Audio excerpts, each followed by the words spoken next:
Welcome to the PCN Capitol Preview. I'm Francine Schertzer, and today we'll talk about minimum wage in Pennsylvania. You can join our discussion by calling us toll-free at 1-877-PA6-5001 or text us at 717-219-4001. But first, we're joined by Kate Wangpu, government reporter for Spotlight PA. Thanks for joining us. Yeah, thanks for having me. You note in a recent article that the June 30th state budget deadline is approaching. What are the main issues on the table for negotiation? Yeah, I mean, Governor Shapiro did propose a lot of big name items during his budget address. Namely, he wants to legalize recreational weed and as certain kind of skills-based gambling game that has been in this sort of legal gray area. Those are projected to bring in about $250 million worth of revenue within 5 years, a little bit over, or a little bit under that for gambling. He also proposed about $300 million for public transport in the state. The biggest sort of item or question mark rather is what's going to happen with public education funding. That's something that's been designated to the legislature and the governor to restructure the education funding system after a court case from Commonwealth Court issued that it was constitutionally unfair the way that it's currently funded. Let's talk about education specifically first. How will that Commonwealth Court decision, along with the Basic Education Funding Commission's report that came out last fall, how will those two play into what happens with school funding? Those are sort of the defining pieces. Right now, House Democrats are operating based off that report. So they're suggesting about $5.4 billion, I believe, in funding to close what they call an adequacy gap, which is basically saying that I believe 77% of the schools are in the public education system are not adequately funded. And a lot of this is caused also by wavering funds from year to year. So it's $5.4 billion within just this over the course of this next 7 years, as well as additional funding placed on top of that. That's House Democrats and Governor Shapiro sort of backing that plan. Senate Republicans haven't yet published or forwarded any bills trying to change the public education funding system, but they've introduced a sort of host of bills relating to higher education. Last year's budget negotiations were stalled over disagreement regarding a school vouchers type scholarship program. What is the likelihood that something like this reemerges and moves forward this year?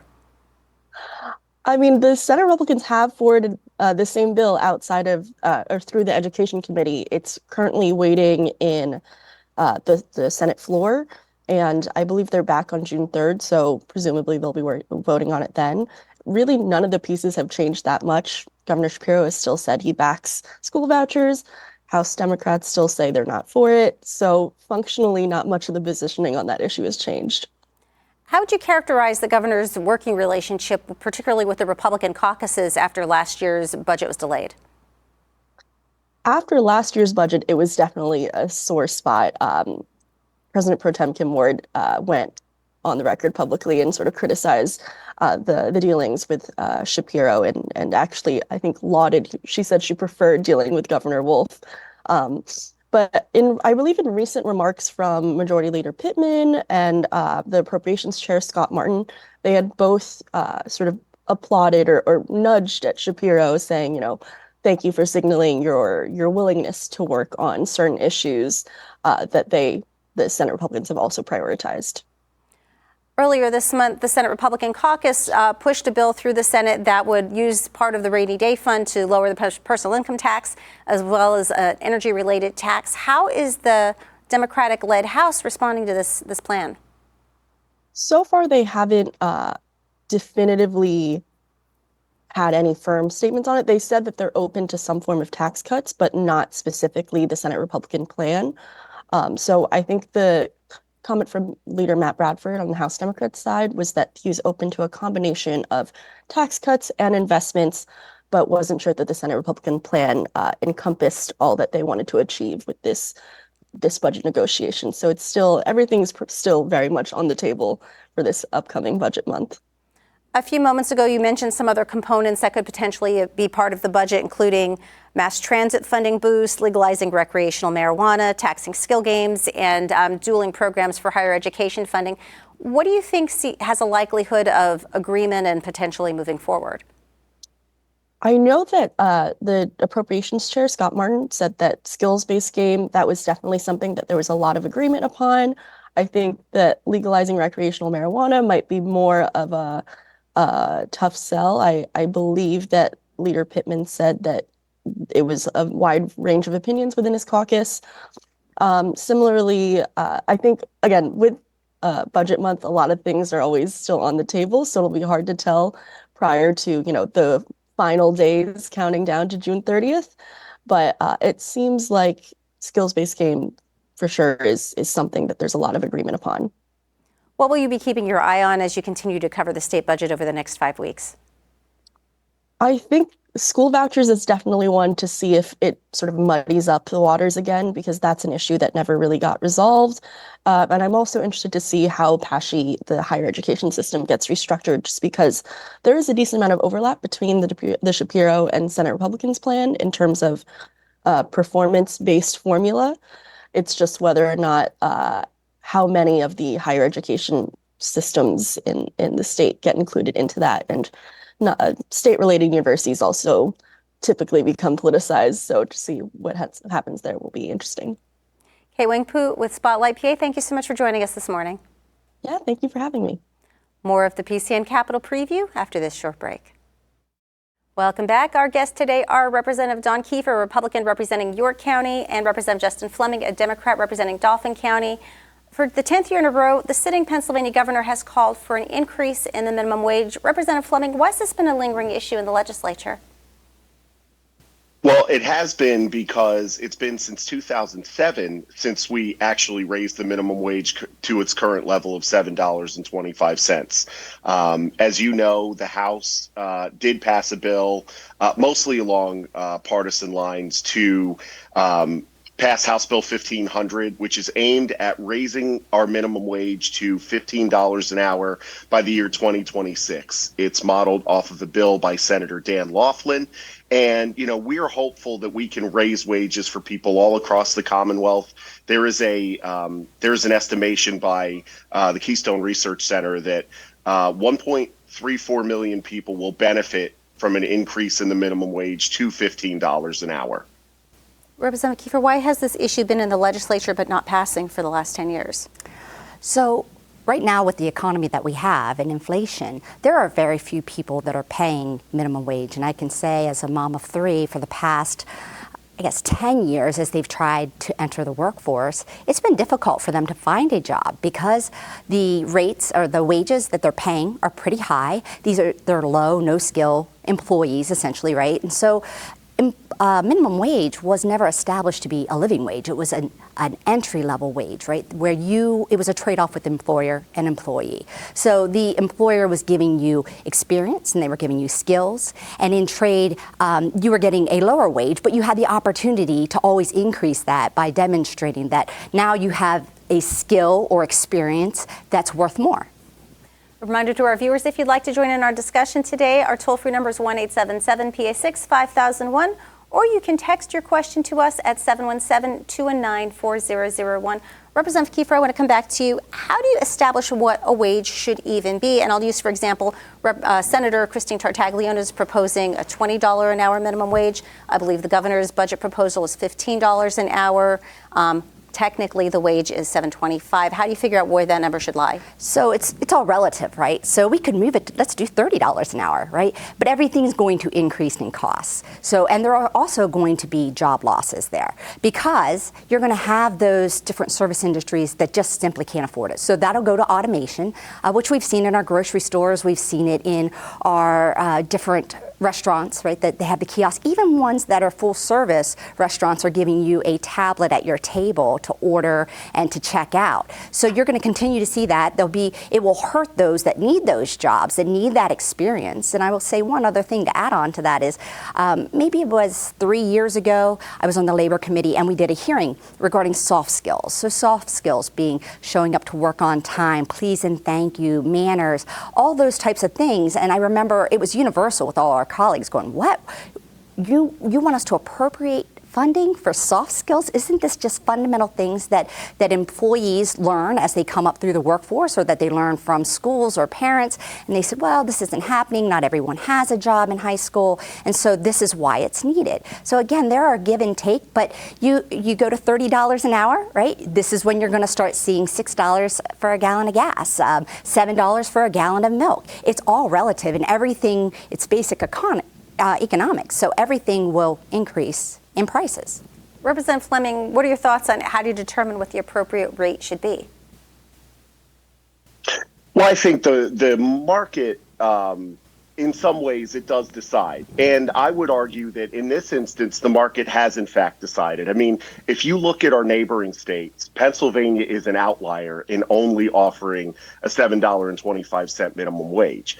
Over the past several years, our neighboring states like New York, New Jersey, they are both working toward $15 an hour if they're not there already.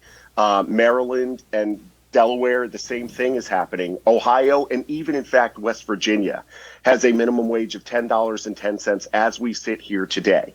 And I think, Pennsylvania workers are incredibly productive. We are blessed to have outstanding colleges and universities here. We're blessed to have outstanding labor resources where people can get apprenticeships and be trained for all sorts of jobs. And keep in mind, I mean, the jobs that require, quote, low skills, those were our heroes during the pandemic. Grocery store workers, home health workers, childcare workers. I mean, if we just take those two sectors for home health and childcare, the average salaries in both of those sectors is under $15 an hour. I think that work is worth it. And if you look at the data, talking about economics, American workers and workers in Pennsylvania are incredibly productive. Yes, the minimum wage may not have been initially established as a living wage, but I think it's well past time to get us on that track, particularly with the way our neighboring states are going. And we're just begging people to go across the border and work in other states like New York, like New Jersey, those who live within 20 miles of our borders. And that hurts American businesses here, or that hurts businesses in Pennsylvania. And I will say we do not have to suffer the job losses. We can help small businesses in particular raise their wages, and it doesn't have to be an either or proposition, particularly with the surplus that we have, both with the budget stabilization fund and with the our balance sheet, $14 billion approximately. So we can help small businesses raise those wages for people and still get the workforce that they deserve. In his budget address, Governor Josh Shapiro had characterized the current minimum wage as being uncompetitive. Your thoughts?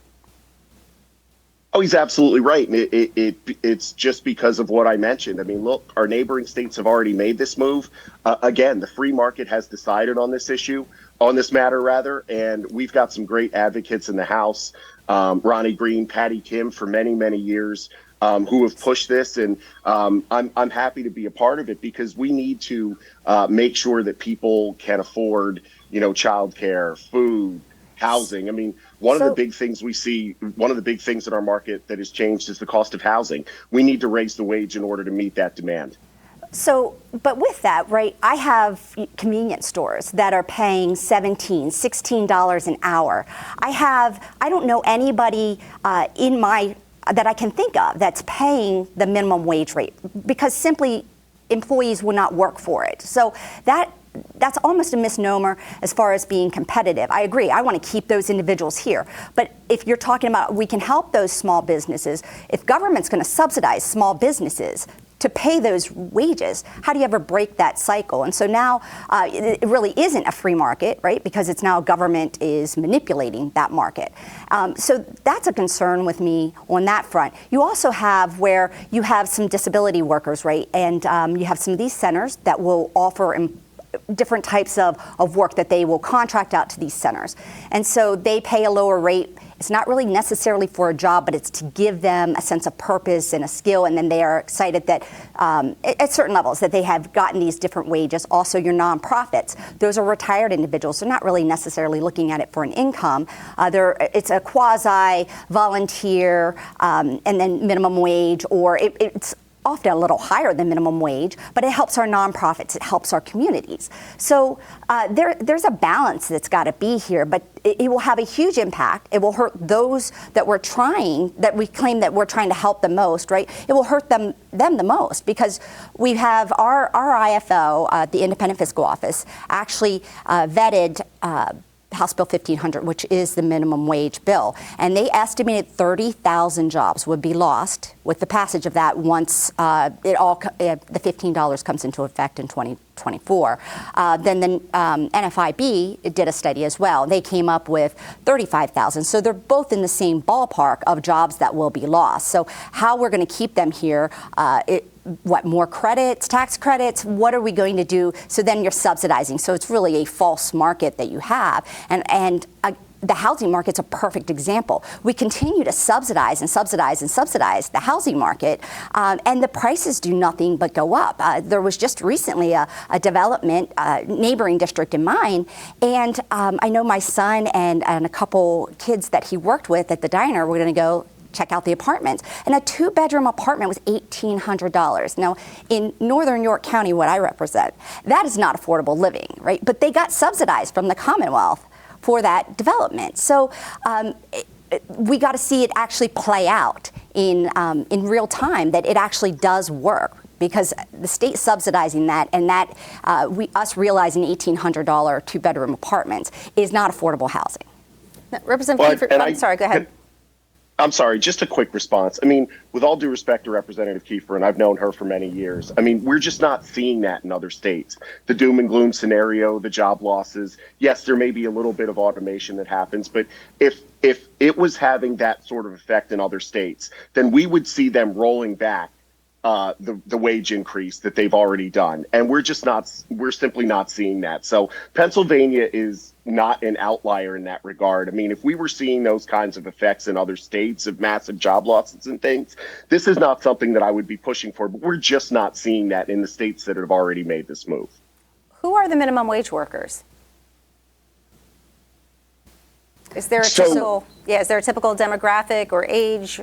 So minimum wage workers tend to be women more often than not. People of color tend to be working for closer to the minimum wage or low minimum wage. So again, the Keystone Research Center had data that they have a pie chart that says who will benefit from a $15 minimum wage by 2026, and it looks like about 20% of those who will benefit are teenagers.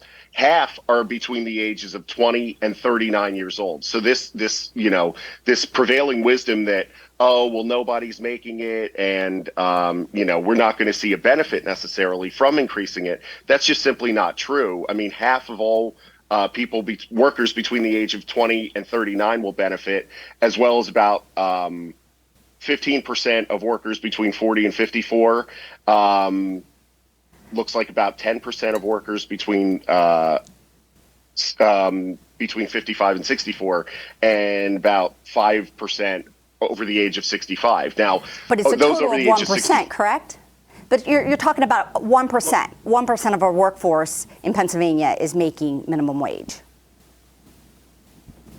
There are about 63,000 individuals statewide making that 725. But again, I think the conversation is broader than the 725. If we get it to 15, again, you'll see childcare workers with their wages that'll increase. You'll see home health workers who deserve, that is hard work, and they deserve increased wages. And so it goes back to the old saying, a rising tide lifts all boats. Right. So even though the 725 is not being paid out on a large scale, lifting that wage will help, like I say, up to more than 1.3 million people who are in that, between 725 and, $14 area right now. It's going to help an awful lot of people, even $1 an hour. But it will also impact the consumers. So the consumers are going to pay more. So that child care is going to cost more. That home health care is going to cost more.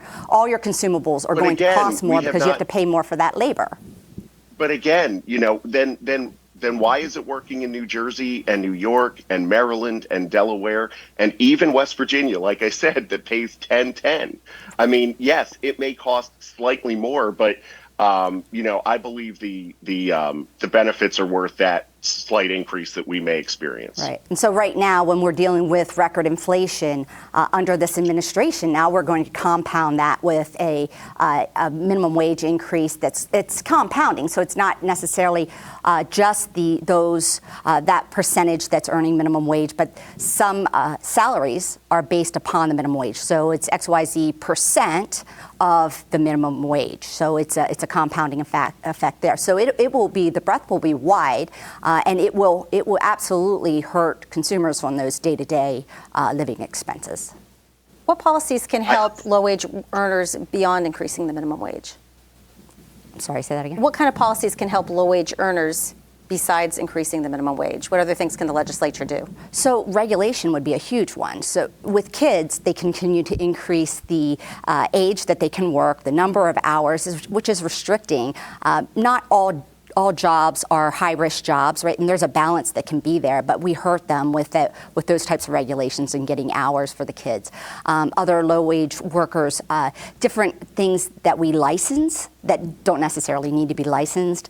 In Pennsylvania, actually, we license more low-skill entry work than almost any other state. And that's just another barrier to the workforce that we absolutely could have here. The apprenticeship ratios that we have, that could be another policy that could really help to get more people into the workforce.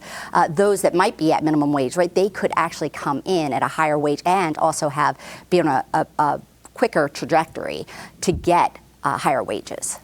Representative Fleming, would you like to add to that?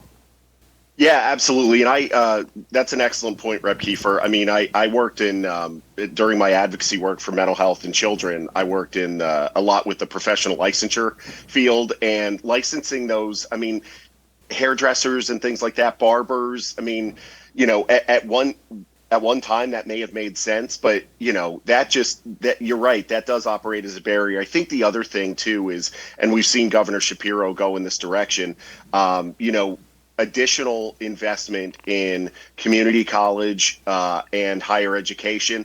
And as Representative Keefer mentioned, and I agree again on this point, apprenticeships.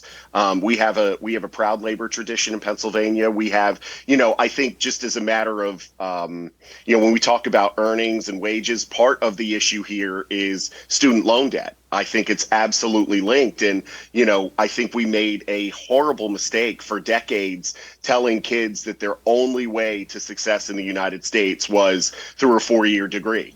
And unfortunately, we've seen the effects of that, which, you've got a bunch of people who may have graduated, may not have, but they're saddled with tens of thousands, if not hundreds of thousands of dollars of student loan debt. When there are apprenticeships, there are increased investment in our career and technical education could certainly help. So we could increase capacity, the number of kids who want to go. So those are just a few things that could be helpful as well as we talk about wages and trying to move people out of those low wage jobs and into what I hope will be a thriving middle class once again. Representative Fleming, you talked about how surrounding states have a higher minimum wage. Is there evidence that Pennsylvania workers are crossing the border to work in higher paying states? I do not know if there is a specific data point on that, but again, the temptation is just too great. If you live within 10 or 15 miles of a New York that's going to pay you $15 an hour, why would you be a home health care worker in, say in Tioga County if you could go right across the border and make, $15 or $17 an hour rather than making 12 or 13 here? Why would you do that? That just doesn't make sense. So, and the same for, someone who may be a child care worker living in Philadelphia, just go across the bridge to New Jersey, get a job at a child care center over there and, make $17, $18 an hour as opposed to 12 or 13 here. So while I don't have specific data that is happening, I think, it just makes sense economically for those who there's no doubt in my mind that it's occurring because it just makes too much sense economically if we stay in the position that we are at 725. And, between the $7 and $12 range for some of these jobs. Yeah, I will say we've had a mass exodus in Pennsylvania. Our biggest import is retired and older people, so they are leaving. Is it for this wage? I don't think so. They're leaving for the job. So either they can't practice to the full scope of their license, or there's a better job because the companies are not locating in Pennsylvania because it's a very hostile state for businesses to operate in. Regulatory climate, licensing climate, infrastructure, everything is compounding in Pennsylvania. So we are losing. Our young talent is going elsewhere. So I don't know that that's the minimum wage population that's doing the mass exodus that's there. I don't know that $15, when you talk about our gas, is going to really propel them to go to Maryland to get a job. They may just choose something in a different industry that's there. And then that industry, again, if you need workers, you're going to have to pay more. And I hear it from the employers all the time. We've increased our wages. We still can't find people. They still can't find people for these jobs. And we're talking some of these trade jobs, right? $20 an hour, and they're still not finding people to fill those jobs. Is the minimum wage intended to be life-sustaining? No, the minimum wage is not. Again, it is to help you build those skills and that experience and to develop whatever your workforce, your labor, right? So that you can market it for a higher wage. Representative Fleming, is there a correlation at all between what the minimum wage is set at and perhaps the level of employee productivity or the level of staff turnover?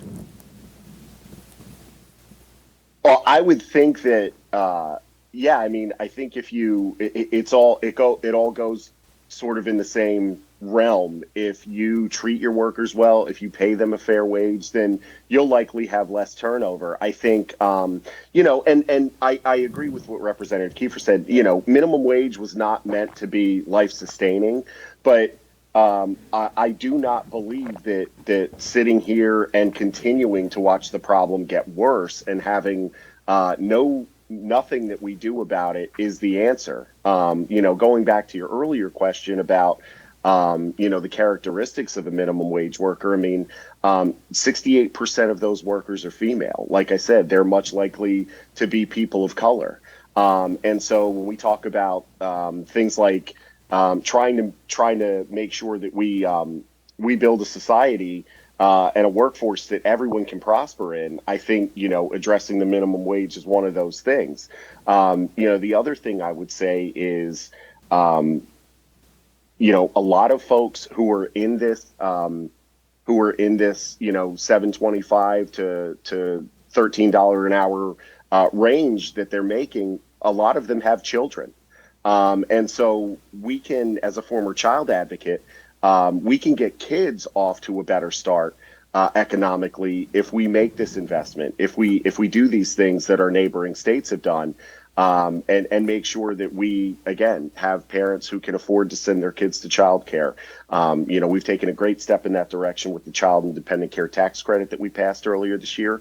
But that's just one. And, almost 27% of people who earn of those who earn the minimum wage were in families with less than $50,000 a year income. And 12% were in families where combined income was less than $30,000. So when we talk about affording housing and things like that, I just don't know how people make it if we don't address our wage scale. And I think paying employees is part and parcel of that. Representative Keefer mentioned about people not, employers not being able to find people to work. And we've seen that as a direct consequence of the pandemic. Where I think workers rightly demanded more in compensation, and very little was done, like I said, for those folks that we called heroes, who were still stocking our grocery shelves, who were driving goods from place to place, and they didn't take time off. They weren't sitting at home during the pandemic, and still, we're sitting here with a wage that doesn't really say thank you for everything they did. You're right. They weren't sitting at home. They were working. But I can tell you, my kids' friends who were doing those grocery store jobs, they were making $16 and $17 an hour as kids in high school. So that was quite a wage that they were earning. And then the other issue to speak to is the 50% of women. So 50% of women often they're doing it for extra income or extra cash. It's not necessarily necessity. They're filling their time, or it's a second income to the family that as well. So the percentage is there, but there's a reason that that they are working at that level. We'll continue our discussion on the minimum wage in just a moment, but first I'd like to give our guests a brief break and tell you what's coming up on PCN. The PCN Capitol Preview returns tomorrow morning as we discuss Governor Shapiro's budget proposal and its impact on labor unions. We'll be joined by Aaron Chapin, president of PSCA, and Silas Russell, vice president of politics for the SEIU. That's tomorrow morning, live at 9 o'clock. Join us for On the Issues this week as we sit down with Pete Shelley, spokesperson for Pennsylvanians Against Gambling Expansion, to discuss Governor Shapiro's proposal to regulate skill game machines, followed by an interview with Representative Lindsay Powell on remote stalking. That's Wednesday night starting at 7. Join PCN for the 2024 PIAA High School Track and Field Championships. Watch live on cable or stream with PCN Select this Friday and Saturday starting at 8:55 a.m. For more information, visit PCNTV.com. If you enjoy PCN's coverage of politics and policy, sign up for our political newsletter, the PCN Capitol Review. There you'll find highlights of the day's news, along with links to live event coverage and PCN original shows. To subscribe, visit PCNTV.com. Thank you for watching PCN. PCN is a 501c3 nonprofit television network that receives no government funding. We're relying on viewers and donors like you to help PCN continue to bring you everything Pennsylvania.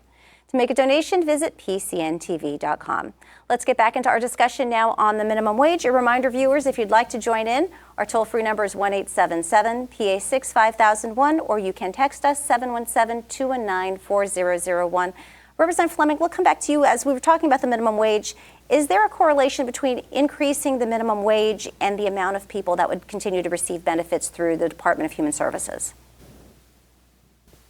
That's an excellent question, Francine, and honestly one that has been, I think, part of the trickiest aspect of this, which has been trying to figure out how we can offer a higher wage, but not run into the so-called benefits cliff, right? You've got a lot of folks, and again, as I said earlier, a lot of folks, in this range of, 725 or 14, whatever it may be, that are parents that have children, and they may get a benefit like Child Care Works for childcare, or they may get a benefit like the Supplemental Nutrition Assistance Program or WIC or something like that. I think one of the challenges, and particularly in my caucus, has been around how we establish a higher wage, but also make sure that we, the last thing we want to do is, take folks who are, who need the benefits that the Department of Human Services provides and, just throw them off, because that's not good for them or their families or their children, especially. I mean, the highest percentage of people on the temporary assistance for needy families, in the previous parlance was welfare.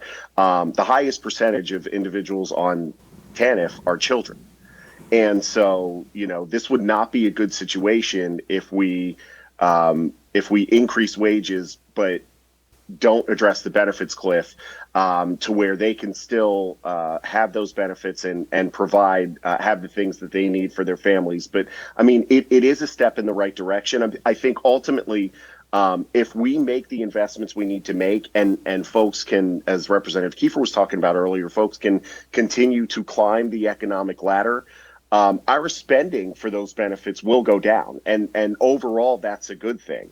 Because people are making a living wage, people are working their way into the middle income, and that's excellent for everybody. And they may not need those benefits. So I think this is one key part in addressing that. But I will stipulate certainly that's been a challenge, particularly in our caucus. What is that balance of okay, what do we set the wage at that will not terribly impact those who need those benefits. And it will impact them. And there has been this cliff that we always talk about, right? So they make just enough that pushes them out.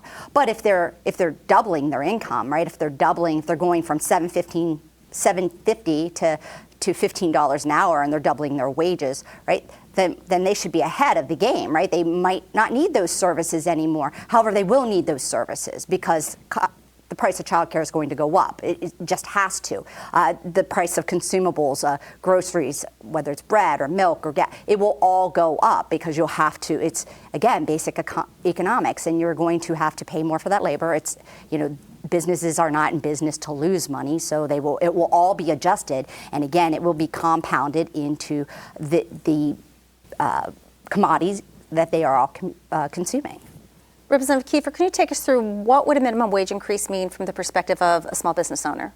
So a small business owner, what we would do, being a small business owner, we would probably do more ourselves. So it would depend what it is. I mean, although for certain things, we have been willing to pay, we just can't find the labor that we need to fill those in. But if I'm dealing with a low or no skill job that I need to have done, and now I've got to pay $15 an hour, well, I would probably cut those hours. Number one, figure out, can we combine that with something else? Can we pay another one of our employees a little bit more to pick up part of that task, whatever it may be? They will make adjustments because they have a bottom line to make.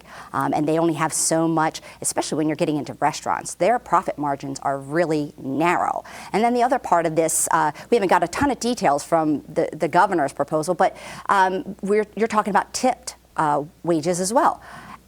As someone who has bartended and waitressed in the past, this is a terrible idea. I could make a lot of money, and in fact, that's what I did. Even after I graduated from college, I was bartending and waitressing because that would give me the quick income that I needed. And I was making, I know on average, I think the statistic that's out there is around $27 an hour that they were making. On a weekend, I could easily walk away from a weekend at $300 a night, and that was back in the 90s, to date myself a little bit there, but they can walk away with a lot more than that because it's very expensive to go out to eat now. Even at, you just go to an Applebee's or a chain restaurant like that, two people are walking out of there with $60. It's expensive to eat out, again, just because of inflation that we have right now. So that's how small businesses will make up the difference there. That's how they will meet their bottom line. Representative Fleming, if other states have higher minimum wages, what are they doing to support the small businesses? Well, like I said, I mean, there are a number of things that you could do. I mean, the last thing I want to do, and I've made this perfectly clear. There are some constituents who live in my district who are have come and talked to me about this issue as small business owners. Representative Thomas Kutz and I, who have formed the Bipartisan Future Caucus to sort of focus on issues for millennials and Gen Z, not only representatives, but that population of people. And workforce is one of the things we talk about all the time. Representative Kutz and I have discussed this issue, and we spoke to the Chamber of Commerce here in Harrisburg on this very issue. I mean, the last thing I want to do is have a whole bunch of small businesses just go out of business. I mean, small businesses are the number one employers that we have in Pennsylvania. And I worked for a number of nonprofits that had 7 employees or less. I mean, that's a small business. And so there are a bunch of them. And so I do not want to put them out of business. I think one of the things that will help is the way this is structured. Because if we were to pass this year, there would be a 2-year lead-in to get to $15 an hour. And so you would have that, small businesses and others would have time to plan for that increase in wages. And it's very similar to the way it was done when we went from, I believe it was 515 to ultimately 725, back in 2007, and then the final was to match the federal minimum wage of 725 in 2009. So just structuring it in a way where people have lead time. But again, I mean, whether you're talking about tax breaks, or whether you're talking, and I know Representative Keefer said, that's government interference, but we do that all as a matter of course. We provide tax breaks to certain industries. But it seems to be the big industries or the well-connected industries, because I can tell you this, I have come from a family of small businesses, and very seldom do they ever qualify for any of those tax breaks that are there. So the government's going to be picking winners and losers. That'll be for sure. And I can tell you, so if I'm doing an oil change, right, and my worker that does those oil changes, his salary would be based upon a percentage, right, of the minimum wage. So if, let's say, the minimum wage goes up 20%, and that's a bump in 20% in his pay, I can assure you that oil change is going to increase by 20%. It will all get passed on. And so now that consumer that has to have that oil change to keep their car running and to pass inspection, that's a 20% increase. And so when you have some of these families where I can say, when I had my children, I was doing a lot of consulting work and some different things because I didn't want to work full time. I wanted more of a balance and be able to raise my kids.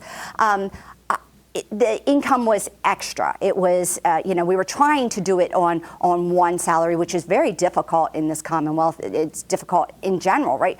But as you increase the costs of everything beyond childcare, you look at this and say, as a mom, right? Well, if I'm now, my child care is going to go up because you're going to increase those wages. Now I'm going to say, you know what, doesn't pay me to go to work, so I'm going to stay home. And especially when you take the advantages, the pros and cons of it, right? So it looks better to stay at home, and maybe that works for family, but we need to make it an option for them. Increasing these prices, I don't know that it does, but there will be realized impacts of this, and it will be on you increase the wages, the product, the service will increase, and so who's that going to impact? The consumers.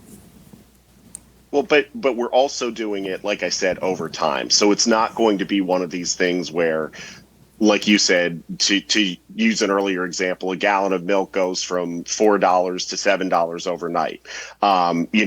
Hopefully, in that time, as we lift the bottom, we have middle and upper income workers who are also seeing their salaries increase, because I think this isn't just about one number. This isn't just about 725. It's how we build a climate of economic success in Pennsylvania.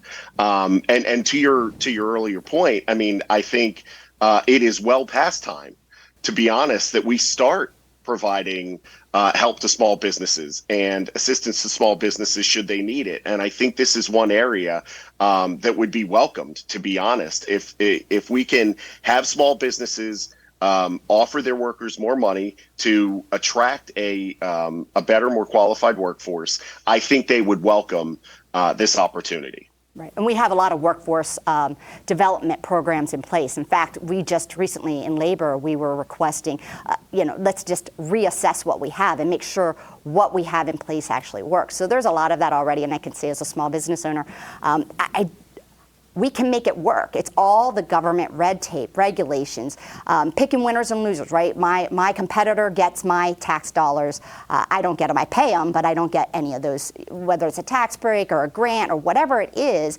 Again, that's what we have to do in Pennsylvania. It's this, catch-22. We have to do all of this to be competitive because we don't have a competitive climate right now. So it's not working, and just throwing more money at it and picking winners and losers as a small business owner is very frustrating. And again, I don't need the government to come in and subsidize me. I need them to get out of my way. Pennsylvania currently has a preemption law that says that counties cannot create a higher minimum wage than what's set by the state. Can you talk a little bit about the benefits or drawbacks of that? So I can say in general, right, you have a cost of living that's there. right? So obviously it's going to cost a lot more to live in Philadelphia than it's going to cost to live in Dillsburg or Edders, Pennsylvania. And that's reflected in their market. Now they can't, because of that preemption law, that's on anything, right? They can't increase it higher, but those markets are paying higher. You simply would never find anybody to come out and work at those rates in suburban or higher living areas, cost of living areas that are there. So while they can't do it, the market, again, it's going to adjust itself. Representative Fleming, can you talk? Go ahead, please. No, I just, to that point, I mean, I like I say, I've been a mental health and child advocate. So even before I joined the General Assembly, I paid a lot of attention. And this was always one of those things that amused me, because depending on the issue, a lot of times you hear, well, the locals know best. The locals know best. But yet we have some of these things in place on things like raising wages, on things like laws around firearms, where there are these preemptions in place where, the locals cannot make the decisions on their own. I agree to a certain extent. I mean, in Philadelphia, you need to pay a wage that's going to attract a workforce. But, why not have Philadelphia City Council, as we've seen in other states, be able to set a minimum wage, or Allegheny County Council? It was always humorous to me that on some things the locals know best, but on others we don't trust them to make those decisions. Representative Fleming, can you briefly take us through what minimum wage bills are currently in the House or Senate? Yeah, so as I mentioned earlier, House Bill 1500, the House did pass that vehicle. And again, it was largely along bipartisan lines. There might have been one or two Republican votes. We did it last year. I think we did it last June, where we passed that bill. And again, it was taken through the Labor Committee, where I think it passed largely along party lines in the Labor Committee as well. And we had a discussion about it. And again, there are, as you mentioned earlier, Senator Tartaglione is looking for $20 an hour. There are some members of my caucus who would like to see higher than 15. Like I say, as an acknowledgement that, folks really need help out there, and we really need to lift wages for folks. House Bill 15 was a compromise. We passed it because, again, it's structured off of a bill offered by Senator Dan Laughlin. And so that is the only minimum wage bill that has moved right now. Senator Laughlin has a bill in the Senate, and you'll have to forgive me. I don't remember the number right off the bat. Let me see if I can try and pull it here, of Senator Laughlin's bill. It's Senate Bill 743. So apologize for that. But so Senate Bill 743 has not moved. It has not gotten a vote in the Senate, in spite of being offered and prime sponsored by a member of the majority party over there. We did move House Bill 1500, which is, again, largely based upon his bill. And again, it would put Pennsylvania on the minimum wage schedule. Pennsylvania's tipped minimum wage would go to 60% of the minimum wage that is on the schedule, and it would increase to $11 per hour on January 1st, 2024. Obviously, we're past that now. $13 an hour on January 1st, 2025, and $15 an hour on January 1st, 2026. And I think, again, as we discussed, that's a really appropriate way to handle it, just to give everybody some lead time as far as now, obviously, if that bill were to be considered, because we're past the first sort of drop wage increase date of January 1st, 2024, that bill would have to be amended. And so we'd have to figure out a new schedule going forward. So at this point, it may make sense to push it out until 2027, because we didn't get this bill done in the first year and across the finish line into the governor in the first year. So those things would have to be considered as well. But that is the only legislative vehicle that has moved to this point, Francine.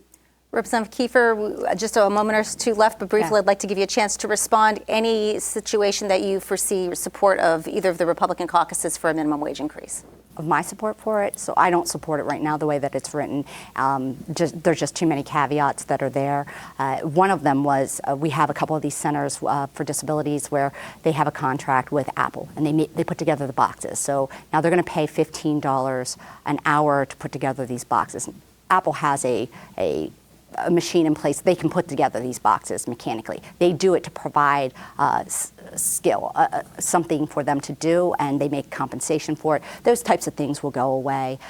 There's too many impacts and unknowns that are on it. Additionally, it's not just the wage, it's the tax, right? So you will pay, there's a wage tax that you pay that employers will pay both to the federal government and to the state. So it is compounding, and right now in this economy and this inflation that we have with the Biden administration, it is crazy for families. And that's what I heard all spring when I was out knocking doors. It's just, when are you going to do something about my price of gas? When are you going to do something? My energy bill is through the roof. And throwing more government or more money at it by the government increases prices. It just compounds it. We've done it with education for decades, and every time the government puts more money into it, the prices have done nothing but go up. Our kids are getting saddled with that debt post.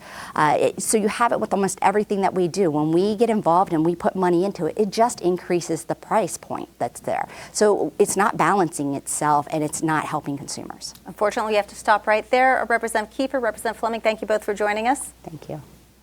PCN's Ellen Front spoke earlier with Representative Jill Cooper about her bill to allow school days to start later.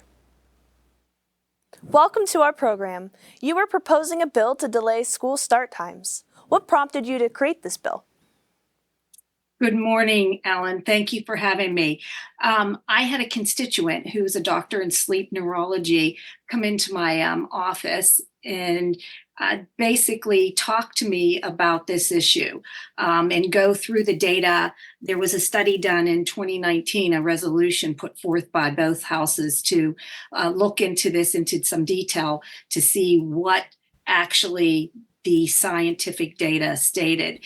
And so the findings were presented that it would be healthier for students to start later, especially the secondary students in middle school and high school. And so she went through the data with me, and it was clear. It was clear that this data has been around since 2019 and nothing really has been done with it. And so that's sort of what prompted me to say, well, we have scientific data. It shows that your kids will be healthier, they'll be safer, they'll perform better. And why wouldn't we, as school districts, do that? If I owned a business and you came to me and said, if you moved your start time back by a half an hour, your workforce would be more productive, happier, healthier, safer. I can't imagine a business owner saying, no, we can't do that. And so I think it's a matter of trying to be creative and find solutions around the state and the different school districts to make it happen. And so that's what prompted me to introduce the bill. Did the doctor specify, or did you determine what would be the most ideal start time for schools? So the most ideal start time is 8:30. And across Pennsylvania, 98% of the schools, there's over 500, don't follow that, right? And actually 20% of the schools start before 7:30, and that doesn't even include travel time. So you can see where we start and how we currently go to school. It's not even close to the hour of the 8:30 time. And so that's what's medically recommended through this study as the optimum time to start, because the natural sleep rhythms of adolescents, if you will, are delayed. So when you're trying to get your teenager to go to sleep at night, it's just not normal for them to go to bed and fall asleep. They fall asleep later. They want to sleep in and get up, later. And so it's not unusual. When she was speaking to me, I recall my children when they were little, they're up early. I'm like, why aren't we sending them to school sooner? And then my high schoolers wanted to sleep in. And even though we would make them, try to go to bed earlier, that's just, how it was. So what I was hearing from her is what I experienced as a mother as well. So, so that's the recommended time, 8:30. How would a delayed school start time affect after-school activities? Yeah, that's a big question. And there's a myth that it would, impact the sporting events. And so a lot of the schools, when they looked at this, there's 40 schools that have already implemented this later start time. So it can be done. It's not a theoretical solution. It has been done across the state.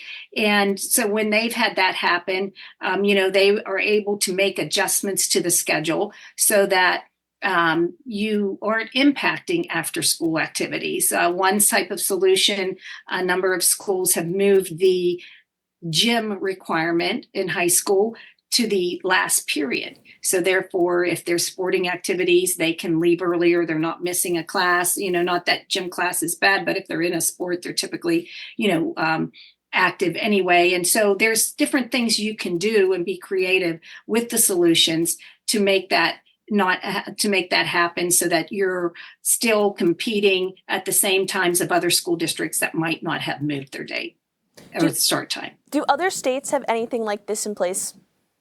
So California and Florida have actually put forth laws to move the start time to the later date. They are the only two states that actually have implemented a law stating that they need to move the start time back.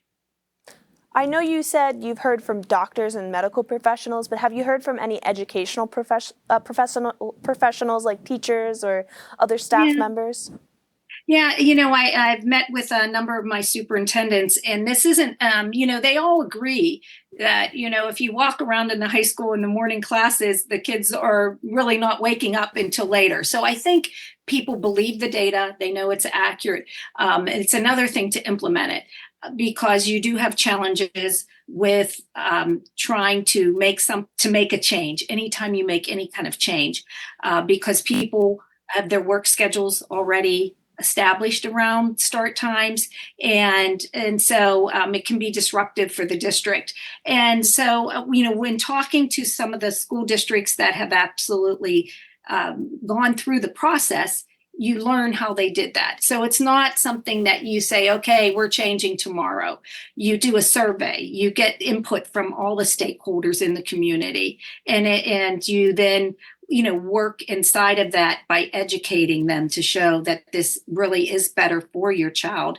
And as parents see that and recognize it like I do, then you start to say, okay, what are some critical changes we can make that will enable us to make our children healthier and happier. And so then you get buy-in from the community. So it's a process. The superintendents and the teachers all recognize, it's not easy to do, but it might take 18 months to get your community there by having meetings and having people be part of the solutions. But if you take the time and do it and not be afraid of change, you can really impact your community in a positive way. Representative Jill Cooper, thank you for your time. You're welcome. Thanks for having me. That concludes today's show. The PCN Capitol Preview returns tomorrow to discuss the impact of the governor's proposed budget on labor unions. That's tomorrow morning live at 9 a.m. I'm Francine Schertzer. Thank you for watching.